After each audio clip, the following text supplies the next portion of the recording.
જૂનાગઢમાં અનેક સમસ્યાઓ છે અને એ સમસ્યાઓ પૈકીની એક સમસ્યા છે રોડ રસ્તાને લઈને।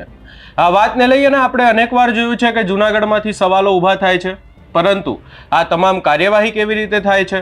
કેમ હજી આટલા વર્ષો પહેલા ક્યાંક ને ક્યાંક જે કામ કરવાની પરમિશન આપવામાં આવી હતી એ કામ હજી નથી કરવામાં આવ્યું? આ તમામ બાબતે વિગતે ચર્ચા કરીશું। શું છે આખો મામલો એની પણ ચર્ચા કરીશું।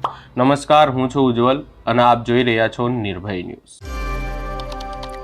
આપણે જોઈ રહ્યા છે કે ગુજરાતમાં ક્યાંક ને ક્યાંક એક પેટર્ન છે કે કોઈ પણ કામનું ખાતમુહૂર્ત કરી દેવાનું, ત્યારબાદ કામ થાય કે નહીં થાય કોઈને નથી પડી। આવી જ ક્યાંક ને ક્યાંક હાલત હાલ જૂનાગઢમાં છે। જૂનાગઢમાં મોટાભાગના વિસ્તારોમાં રોડ રસ્તા હાલ તૂટેલા છે। આ વાતને લઈ અને સતત આપણે જોઈએ છે કે જૂનાગઢમાંથી વિરોધ પણ ઊભો થાય છે। આવો જ ક્યાંક ને ક્યાંક હવે એક વિરોધ ઊભો થયો છે વંથલીમાંથી। વંથલીમાં જ્યારે એ વખતે ધારાસભ્ય હતા જવાહર ચાવડા, ત્યારે એક રોડ રસ્તાની ક્યાંક ને ક્યાંક પરમિશન મેળવવામાં આવી હતી। એ પરમિશન લીધા બાદ હજી સુધી એ રોડ રસ્તાનું કોઈ પણ પ્રકારે કામ થયું નથી। કામ થાય છે, ઘણું ધીમે ધીમે કામ થઈ રહ્યું છે। 10 કરોડ રૂપિયાના ખર્ચે આ રોડ બનાવવાની ક્યાંક ને ક્યાંક જાહેરાત કરવામાં આવી હતી, પરંતુ હજી સુધી ક્યાંક ને ક્યાંક એ કામ પૂરું જ નથી થયું। વધુમાં આ સમગ્ર બાબતને લઈ અને અમારા સંવાદદાતા જ્યારે ગામમાં પહોંચ્યા, એ વિસ્તારમાં પહોંચ્યા, ત્યારે વિસ્તારના લોકો દ્વારા શું કહેવામાં આવ્યું સૌપ્રથમ એ સાંભળી લઈએ। મારું ગામ બાલોટ, આહિર વાલાભાઈ ગોવિંદભાઈ મકવાણા। અમારો આ પ્રશ્ન રસ્તાનો વંથલીથી જે બાલોટનો રસ્તો છે એ છેલ્લા 3 વર્ષથી આ કોન્ટ્રાક્ટ અપાઈ જાય, પાછો છોડી દઈએ અને જવાહરભાઈના કેબિનેટ મંત્રી હતા ત્યારથી મંજૂર કરેલો છે, જેની અંદર અમને 10 થી 11 લાખ રૂપિયા એવી ગ્રાન્ટ આમાં નાખી અને એના માટે 11 કરોડનું, તો એના માટે જવાહરભાઈનો પણ હું ખૂબ ખૂબ આભાર માનું છું। પણ પાછળથી કેવી બીના બની છે ને કે આ રસ્તાની પાછળ કોઈ ધ્યાન જ નથી આપતા। હર બે વખત તો અમે એવી વાત મળી છે કે કોન્ટ્રાક્ટ દેવા જાય પાછો કોઈને કોઈ કારણે મૂકી દે છે। આ નદીમાં પાણી એટલું બધું હોય છે કે સામે કાંઠે અમારો ઘણો સમાજ રહે છે, ગામના લોકો વાડીઓમાં રહેવાવાળા હોય, પણ એ લોકોને વિદ્યાર્થીઓ ભણવા બાલોટ આવવું હોય તો પણ ઘરે ઘરે કે કઈડે કઈડે પાણીમાં ઉતરી અને એને અહીં મૂકવા આવે છે। હવે નદીમાં એટલી મગરો, ઝેરી જાનવર, ખાડા ખબડા, એ ગારો કીચડમાં છોકરીને ભણવા મૂકવા આવે અને જો એ રસ્તો ફરીને આવે આમ પાણીમાં ન ઉતરું તો 24-25 કિલોમીટર ફરવું પડે। એને માટે થઈ અને યોગ્ય સરકાર કંઈક કરે એવી અમારી નમ્ર અપીલ છે। આ રસ્તો ક્યારથી આ રીતે? આ રસ્તો પહેલેથી જ, અને એમાં છેલ્લા 10 વર્ષથી ભગવાનની કૃપાથી વરસાદ વધારે થયો એટલે નદીની સાઈડ ધોવાણી, નદી રેતી ભરવાવાળા 2 ફાર્મ ભરી ગયા એટલે નદી ઊંડી થઈ ગઈ। એટલે નદી ઊંડી થઈ એટલે પાણીનો સ્ટોક રહીએ, ભલે પાણીનો સ્ટોક રહીએ એનામાં અમને વાંધો નથી, ખેડૂત પાણીથી જ સંતોષ અનુભવે છે એ પણ અમને ખ્યાલ છે, પણ છતાં પણ સરકાર આના માટે કંઈક કરે એવી અમારી વિનંતી છે। મારું નામ નાજાભાઈ ખીમાભાઈ જલુ છે, ગામ બાલોટ, તાલુકો વંથલી, જિલ્લો જુનાગઢ।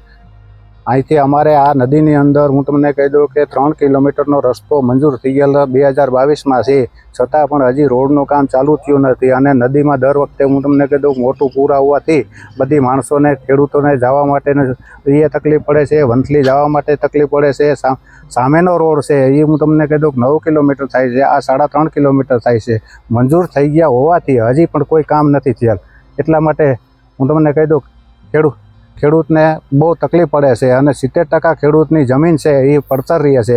એટલા માટે સરકારની મારી એવી વિનંતી છે કે જેટલી બને એટલી વહેલી તકે અમારા રોડ રસ્તાનું કામ કરે। સામે કાંઠે ઘણા લોકો રહે છે અને નદીમાં આવવા જવાની કેવી તકલીફ? સામે કાંઠે હું તમને કહી દઉં કે સમોસા છે ને 50 કુટુંબ રહે છે, એને બાળકોને હું તમને સ્કૂલે જવા માટે પણ બહુ તકલીફ પડે છે। એટલા માટે હું છે 2-3 મહિના તો એની સ્કૂલ પણ બંધ રાખવી પડે છે અને બાળકોને કાં લઈ આવવા હોય તો હું તમને કહી દઉં તેડી અને વાલીઓને સાથે લઈ આવવા પડે છે। છતાંય પણ હું તમને કહી દઉં ક્યારેક છે ને કઈડે પાણી હોવાથી પણ હું તમને કહી દઉં કે બાળકોને બહુ તકલીફ પડે છે। એટલા માટે થઈને સરકારને અમારી વિનંતી છે કે જેટલું બને એટલું વહેલી તકે અમારા રોડનું કામ ચાલુ કરે એવી નમ્ર અરજ છે અમારી। મકવાણા ગામના સરપંચ છું। શું મુશ્કેલી પડે છે અહીંયા? અહીંથી આવવા જવાની મુશ્કેલી પડે છે। જે આ રસ્તો 2022માં મંજૂર થયેલો છે, 10 કરોડ 65 લાખ રૂપિયા, 3.5 કિલોમીટર રસ્તો છે। પેલા જંગલ કટિંગ માટે આવેલા હતા, જંગલ કટિંગ કરી અને તે પછીનું આ 4 વર્ષ થઈ ગયા હજી કોઈ આવ્યું નથી। અને શું અમે આવવા જવામાં બાળકોને પ્રોબ્લેમ થાય છે। 2-3 ઘરું છે, પછી એના વાલી એને તેડી અને કઈડે કમરમાંથી પાણીમાંથી લઈ અને સ્કૂલે મેળવા આવે છે। કેને રજૂઆત કરી? ધારાસભ્યને કરેલી છે। વારંવાર બધાને રજૂઆત કરેલી છે તો કોઈ આ ધ્યાને આ લેતું નથી. તમારી શું રજૂઆત?